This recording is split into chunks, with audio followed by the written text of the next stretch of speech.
Hello children, welcome back to part 3 of chapter Indian Constitution. Let's start with third salient feature of Constitution, that is Republic. What is Republic?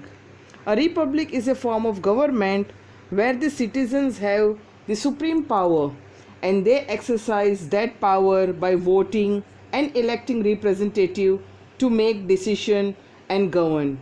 Republic come in different form of government, but a common one is a democracy.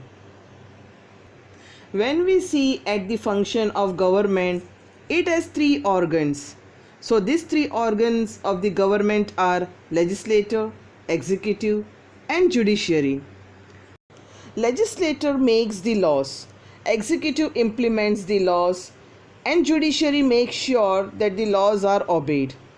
Now when we see at this flow chart of central government, our three organs, that is first organ legislature of parliament, consist of two houses, that is Lok Sabha and Rajya Sabha. Second organ executive consists of prime minister, president, vice president and cabinet ministers. Third organ judiciary consists of Supreme Court. Now let us see at flow chart of state government. First organ legislature of parliament consists of Vidhan Sabha and Vidhan Parishad. Second organ consists of chief minister and all council of ministers. Third organ judiciary consists of high court, district court and subordinate courts.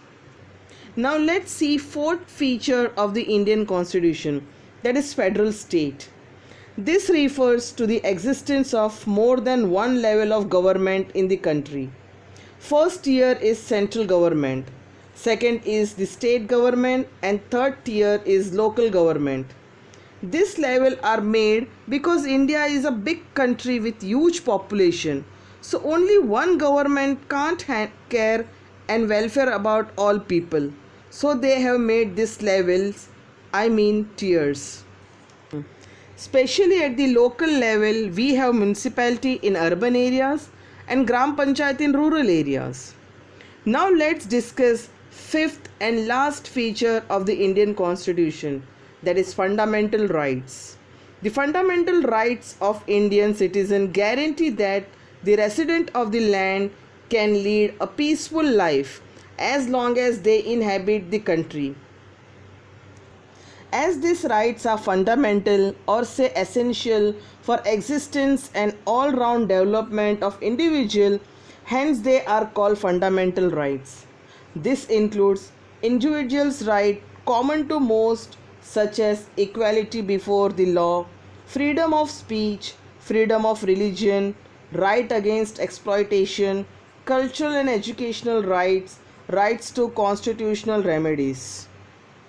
So children, once again let me revise all the 5 salient features of the Indian Constitution: democratic rule, secularism, republic, federal state and fundamental rights. So children, finally we wrap up our chapter here and tomorrow you will receive notes. Copy down clearly and properly in your notebook. Till then, bye, take care.